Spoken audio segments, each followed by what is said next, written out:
Ito na po yung part 2 ng pagpapakain namin kahapon. Bago kami umuwi, may mga natira pa nga kaming pagkain nun. Binalikan namin si Colette para bigyan ulit ng pagkain. Para siguradong mabusog talaga siya at nirefillan namin ulit yung tubig niya. Mabuti na lang at kumain siya ulit. Nakakatuwa talaga yung mukha nito. Kahit hindi yan nagpapahawak, pero tuwing tinitignan niya kami, nakakatuwa na nare-recognize niya kami. Hindi ko pa rin niya narinig na tinahulan kami. Talagang mabait siya sa amin. Ito yung klase ng aso na kahit nasa kabilang kalsada kami, basta makita niya yung e-bike namin, sinusundan na talaga kami niyan. Kilalang kilala niya na talaga kami. Ganon siguro talaga pagka pinapakain mo yung mga aso, madali ka nilang matandaan. At pagkatapos nang binigyan pa namin siya ulit ng wet food, kahapon nga napansin namin na talagang uhaw na uhaw siya kasi nababawasan niya talaga yung dala namin tubig. Kaya kami, todo refill kami niyan. Para kahit umalis kami, may matira pang tubig para sa kanya. At medyo mainit na rin kasi nung panahon na yan. Kaya siguro uhaw na uhaw siya. Ang sumunod naman na binigyan namin si Muning, pinavideo ko po talaga yung mata niya para makita nyo na totoo yung sinasabi ko na maganda yung mata niya.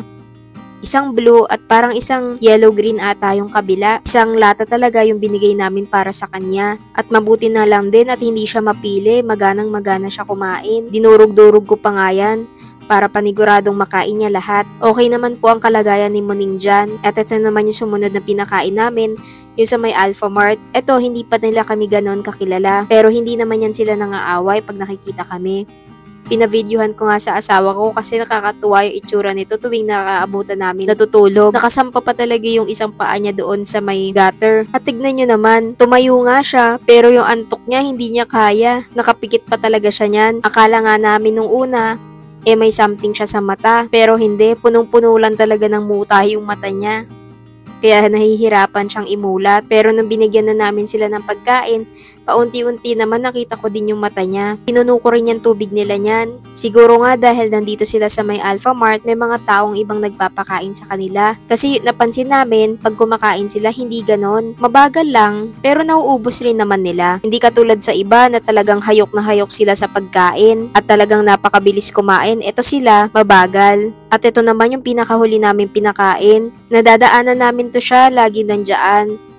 Pero minsan wala rin naman siya sa pwesto na yan. Medyo kinabahan nga ako sa aso na yan. Nung una binigyan namin siya ng tubig, uhaw na uhaw siya.